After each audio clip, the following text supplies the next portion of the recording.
tried to get it on Oprah's Book of the Month. How many of you, if that book were on the market, would purchase it? Okay.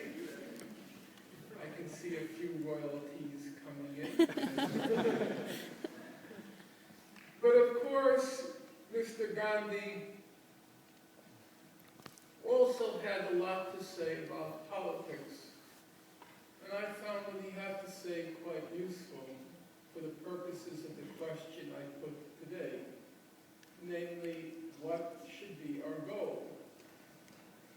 Gandhi said, contrary to the way many of us conceive politics, Gandhi said politics is not, N-O-T, politics is not about trying to change public opinion. When I was growing up, I was part of a tradition where there were a handful of people who knew the truth. I was among the handful. And our job was to bring enlightenment, illumination to the benighted masses who were fooled, tricked, and duped. That's how we saw politics. That's not Gandhi's opinion. Gandhi said, politics is not about trying to change public opinion. It's about trying to get people to act on what they already know is wrong. Trying to get people to act on what they already know is wrong. What does that mean concretely? Everybody in this room understands it because each and every one of us, in the course of every day, we look around and we see or we experience 1,000 things that are just flat out wrong. That's wrong. That's wrong. That shouldn't be. We either say it or we're thinking it as each day elapses. But, speaking for myself, and I think for everybody else in the room, we never do anything about it. We know it's wrong, but we don't act on it. Every day or every other day, I go jogging. In the winter, there's an overpass that I go under. And in the winter, there are several Mexicans who work during the day and are homeless at night. And they're shivering and freezing in the winter frost, the frigid temperatures. Every time I pass them for years, I say to myself, I resolve. When I get home, I'm going to take one of my old winter coats from the closet, or 2 or 3, because I have a huge accumulation going back to when I was 16, and I'll just give them the coats. I never wear them. I never use them. They're just sitting in the closet. Only one has real sentimental value. But I never do it. I never act on what I already know is wrong. And Gandhi's politics, his practice of nonviolent civil disobedience, the purpose of it, he said, was to quicken the dead conscience of public opinion into life. He wanted to focus people on this injustice by going on fasts, by breaking the law nonviolently, to jolt the conscience. To jolt the conscience not to change their opinion, but to jolt it out of its passivity, to finally do something about what you know is wrong. Now there's one catch. Unless the public agrees with your goal, unless they agree with your goal, no amount of jolting will get them to act.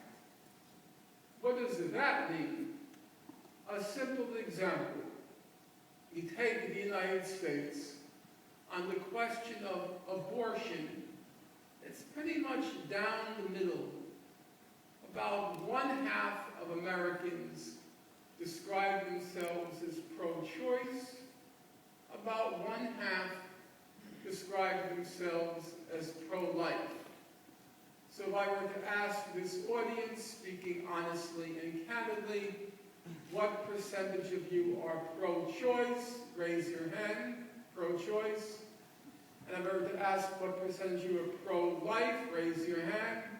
And as you see, just like last night, where is David? Raise your hand. Dave? Is he here still?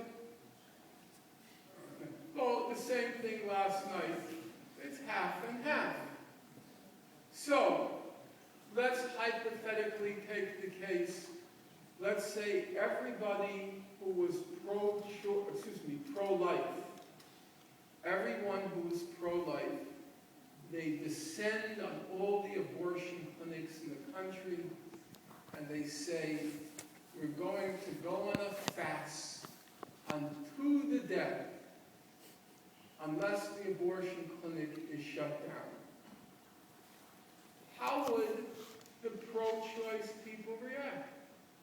Would they care? No. Most of them would probably think, I hope they do fast until the death. I hope they drop dead sooner rather than later. So, you can't move the public conscience to act unless they already agree with your goals. And so, the question then becomes, what should be our goal? That we can get people to act. Now bear in mind, if you pick the right goal, you have a chance of reaching public opinion. But if you pick the wrong goal, you're going to end up just being a cult, not a movement. You may feel good about yourself being a member of a cult, but it won't in any way have any political meaning or consequence. Gandhi himself is a good example, because Gandhi lived 2 lives. The life that most of you know was his life as a leader of the Indian independence movement and for a period of time, a member of the Congress Party in India, but also when he wasn't a member, he was the main figure around it. But he also had another life, because Gandhi was the leader of an ashram. An ashram is like a cult. And he ran a very tight ship. If you lived in his ashram, you couldn't eat meat, obviously, he was a vegetarian. You couldn't have sex because he was a brahmacharya, sexual celibacy. You couldn't make idle jokes. You couldn't read in the toilet. You couldn't use wristwatches. You couldn't wear underwear. He was pretty tough. But he had a lot of eccentric beliefs, though he also had a lot of smart beliefs, which looked eccentric. But Gandhi understood that's fine and dandy for a cult. But when you want to build a political movement, you don't make requirements or stipulations that you have to be a brahmacharya and you have to take off your underwear. If you did that, you're never going to build a mass political movement.